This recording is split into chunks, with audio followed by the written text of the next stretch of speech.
Halo Sobat Budaya dimanapun berada, salam budaya.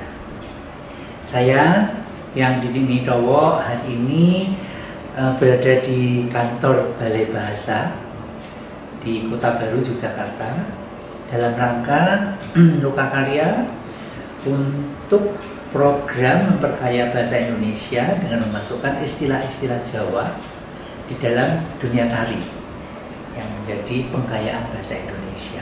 Dan menurut saya ini luar biasa, karena sebenarnya kalau kita bicara bahasa Jawa itu sangat-sangat spesial, spesifik, dan sangat kaya.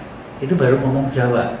Sementara Indonesia itu terdiri dari beratus atau beribu bahasa yang ada, bahasa daerah maksudnya.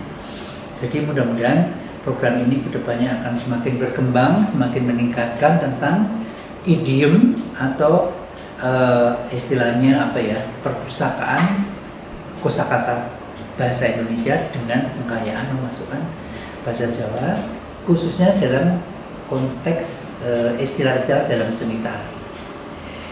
Itu saja harapannya, dan nanti semakin lama semakin berkembang proyeknya, dan nanti akan menghasilkan sebuah kamus atau apapun itu bentuknya yang lebih demi pelestarian dan pengkayaan budaya Indonesia. Oke, salam budaya.